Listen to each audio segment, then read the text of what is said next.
Ravi de vous retrouver pour la grande édition sur ORTM2. Bonsoir à toutes et à tous et bienvenue. Vous le savez certainement, 2025 a été décrété année de la culture au Mali.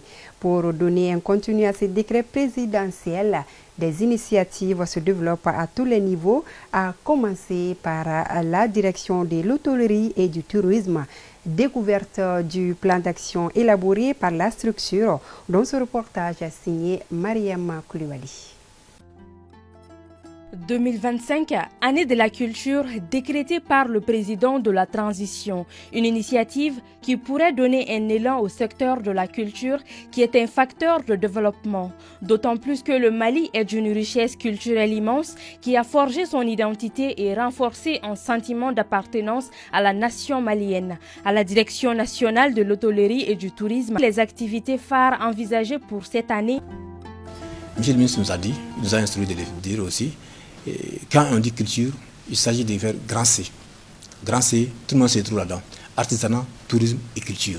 Donc ce sont les trois secteurs qui dirigent aujourd'hui. Donc ce sont les trois secteurs qui ont été déclarés culture Mali 2025. Donc nous nous retrouvons dedans. Et nous allons travailler dans ce sens-là. Donc la première grande phare activité, c'est l'embellissement au niveau de l'aéroport. Vous savez que l'aéroport président Modibo Keïta de Sénou est la principale porte d'entrée de nos visiteurs internationaux. Donc c'est pour dire qu'on va essayer d'embellir l'aéroport avec des fresques murales, avec des pains tissés, avec du bogolan sur les poutres au niveau de l'aéroport, sur les box au niveau des polices, ou encore des box d'enregistrement, avec des enseignes lumineuses, vraiment des grandes affiches électriques, pour vraiment magnifier l'année 2025 au niveau de l'aéroport. Donc ce travail, on va le faire avec le ministère des Transports. Vous savez que l'aéroport est l'œuvre du ministère des Transports. Donc les deux ministres vont signer un partenariat pour vraiment montrer qu'à l'aéroport, une fois que vous descendez, vous saurez que l'année 2025, c'est l'année de la culture au Mali avec tout ce que je viens de citer. Des sites touristiques seront également aménagés en y apportant une touche culture pour ainsi accroître l'afflux des visiteurs sur ces lieux emblématiques qui regorgent d'histoire. Pour la première fois, nous serons à Kouroukanfouka, à Kangaba, pour matérialiser, si on peut dire, les sites du Kouroukanfouka. Si vous arrivez à Kangaba, le site est là, mais qui ne part pratiquement pas. Nous allons procéder à les mettre touristiquement en valeur. Ça veut dire quoi? Ça veut dire qu'on va faire des personnages modélés pour restituer à l'histoire ce qui s'est passé sur le site de Kouroukanfouka. C'est vrai, nous avons des sites, mais pour le moment qui ne sont pas rendus touristiquement par là. Il manque une valorisation touristique. Prenez le parc de Soufa, le parc de Soufa, vous voyez, dans la commune rurale de Dorodoma. C'est pratiquement pas connu, ce n'est pas visité. Alors que l'État a mis des moyens pour ça. Maintenant, nous allons valoriser ces sites pour que les gens puissent en faire une attraction touristique. À l'image du parc de Bamako. Il y a aussi les carrés de l'armée au niveau de la commune, juste après les points sino-maliens. Donc il y a les militaires là-bas. Donc aussi on va essayer de valoriser tout ceci pour faire une attraction touristique digne de ce nom. Les trésors humains vivants, temples de la connaissance, du patrimoine culturel immatériel seront aussi à l'honneur à travers des activités de partage, mais aussi de reconnaissance. La visite au niveau des trésors humains vivants. Ces personnes ne sont pas connues. Au Mali, pour le mois, au niveau du ministère, on a pu proclamer une vingtaine, 18 pour être précis. Donc on va faire des visites à ces personnes, à ces gens-là. Parce qu'ils ont quelque chose à transmettre. Ils ont des connaissances. Tout le monde ne connaît pas ces connaissances-là. Alors qu'on a besoin de ces connaissances-là. Donc il faut qu'ils transmettent ces connaissances-là à la jeune génération. Bamako City Tour. Vous savez, ça en a fait quelques éditions. Durant les vacances, on a fait Bamako City Tour. C'est pour amener les gens à découvrir les sites de Bamako. Mais avec l'année de la culture, M. le ministre nous a instruit d'étendre pratiquement dans toutes les chefs-lieux de région. Donc ce sont les activités qui concourent à la promotion de la destination Mali. Ce sont les activités qui concourent à la valorisation de notre patrimoine culturel. Toutes les activités culturelles qu'on va mener, toutes les activités artisanales qu'on va mener, donc les touristes trouvent son compte parce que ça va drainer des gens, ça va drainer des visiteurs. Une fois qu'il y a des visiteurs qui sont là, donc les touristes gagnent. Ce sont les déplacements là que les touristes bénéficient beaucoup.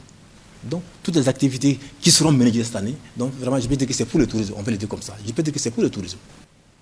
La journée mondiale du tourisme célébrée chaque 27 septembre à Bamako se déroulera cette fois-ci dans l'une des régions du Mali. Le décret présidentiel instituant cette année comme celle de la culture est accueilli à bras ouverts par la Direction nationale de l'hôtellerie et du tourisme, à sa tête Mamari Diarra, qui est convaincu que c'est un moyen de retourner à la source. Comme l'a souligné le président de la transition, connaître ses racines est la meilleure des connaissances. Nos valeurs culturelles doivent guider nos pas vers le Mali de demain.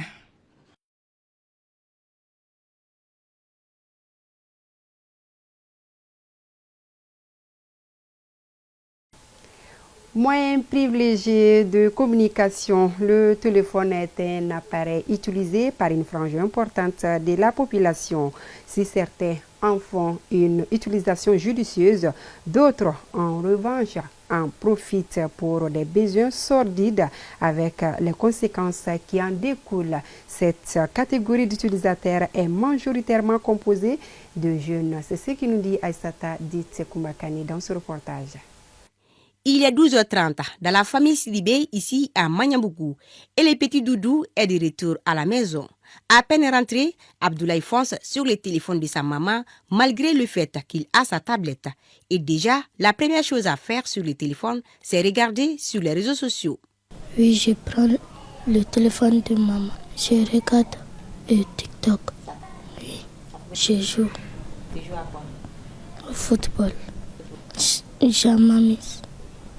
Et pourtant, au quotidien, ces enfants utilisent les écrans, pour ne pas dire les téléphones de ses parents, plus de 3 heures par jour consacrés aux réseaux sociaux et aux jeux. Un phénomène qui n'est pas sans inconvénient. Je ne le donne pas, mais il le prend. Il vient le prendre à mon insu. Jusqu'au moment où je me rappelle, ou bien si quelqu'un m'appelle, il court vers moi avec le téléphone. C'est à ce moment que je me rends compte qu'il avait mon téléphone depuis au moins 1 heure ou 2 heures comme ça. Il y a des conséquences, surtout au niveau scolaire. Ça peut jouer sur la concentration de l'enfant. Aussi le sommeil. S'il doit se coucher tôt, voilà. Et les réveils nocturnes aussi. Ça joue aussi sur le côté social. Comment dire, là, avec les réseaux sociaux actuellement, rentrer dans les applications dont il ne faut pas, sans surveillance parentale, voilà, ça a toujours des conséquences. Oui. Contrairement à cette maman, ce père de famille préfère donner son téléphone à ses enfants que de les voir sortir. Moi, je gère mon téléphone pour pouvoir bien garder mes enfants à côté de moi, à la famille, pour les empêcher de sortir. Par exemple, je dois sortir tout de suite pour une mission urgente. Ma fille veut m'accompagner, je dis non, Adja, reste, voilà mon téléphone. Elle prend automatiquement, elle se cache dans un endroit, 1 heure de temps, elle est couchée là-bas. Tu vas même demander où est passée celle-là. C'est parce que c'est le téléphone là qui est en train de la mobiliser. Très généralement, c'est la même feuilleton et des images que le parent lui-même regarde, que les enfants procèdent à ces images.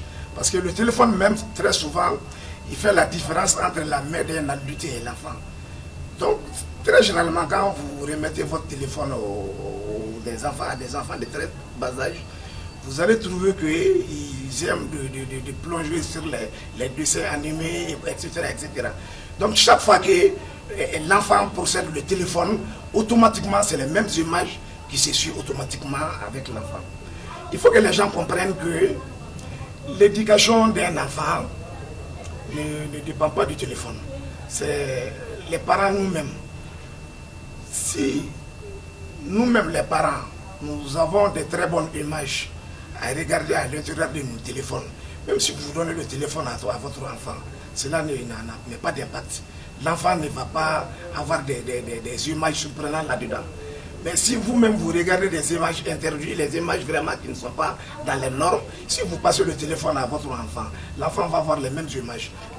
Quelle méthode utiliser pour éviter des conséquences de cette pratique? Ça a des effets néfastes pour les enfants. Les mamans ont tendance à donner ces objets aux enfants pour s'occuper, à faire autre chose. mais les effets sur l'enfant sont très terribles, surtout à son jeune âge. Et de plus en plus, nous voyons plus d'enfants qui ont des retards de langage.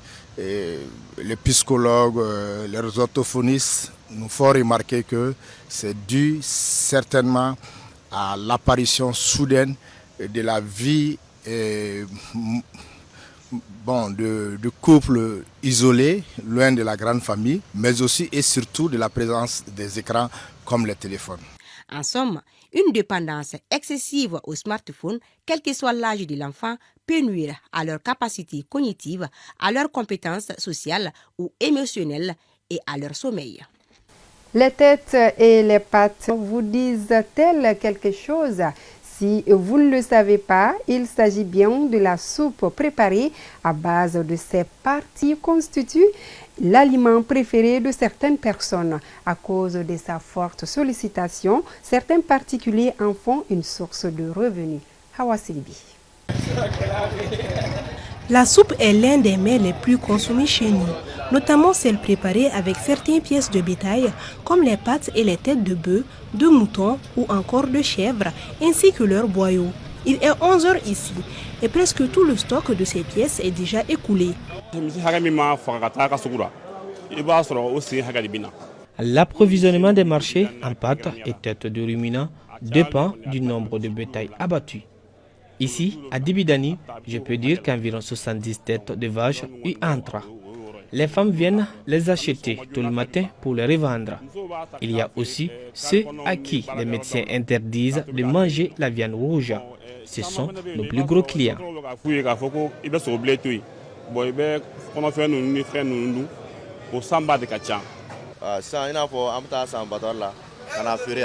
Nous achetons les pièces à l'abattoir et les revendons.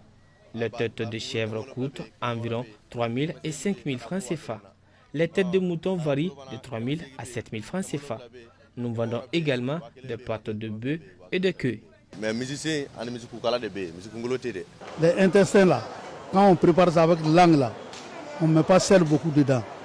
Oignon avec tomate, quand c'est bien cuit là, tu mélanges avec ça. Là, ça fait bonne santé pour les personnes âgées. C'est pourquoi chaque fois qu'il y a un peu d'argent, moi je viens. Je paye les saumons et consorts là. Ça m'a préparé ça pour moi. C'est trop bon. Sur le marché de ces pièces de ruminants crus se porte à merveille, celui de la soupe déjà préparée est tout aussi florissant. Les gens viennent ici commander la soupe. Ils aiment beaucoup ça. Aujourd'hui, j'ai mis 12 têtes de mouton à cuire. Il n'en reste plus que 2. Ça marche vraiment bien. En ce moment, nous achetons une pâte de bœuf à 2500 francs CFA. Nous la coupons en 6 morceaux et nous vendons chaque morceau à 500 francs CFA. Je vends ça tous les jours sauf dimanche. Parfois, le marché est lent.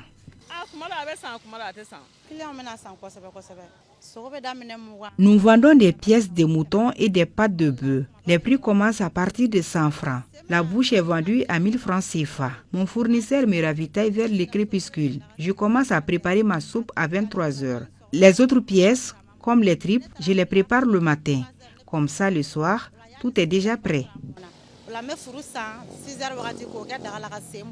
Cette soupe a tellement la cote que même en ligne, il est possible d'en commander. Je travaille beaucoup sur les réseaux sociaux, surtout sur TikTok. C'est sur TikTok que je filme mes pâtes de bœuf quand je les lave, quand c'est propre. Et en même temps, quand je commence à partager la soupe avec les tasses que vous voyez tout de suite. Donc quand je passe à travers ces images et vidéos-là que je peux atteindre certaines clientèles sur les réseaux sociaux. J'ai des livreurs aussi qui font des livraisons. Oui. Je travaille surtout sur le dosage du sel et de l'huile. Donc ce qui fait que j'ai même des clientèles du côté des personnes âgées qui achètent beaucoup aussi. D'autres mets sont également prisés pour accompagner ces soupes en plus du pain, comme le beignet de mil, de riz et les galettes. Moi je quitte jusqu'à la côté du Mandou Konaté là, pour venir payer le momi.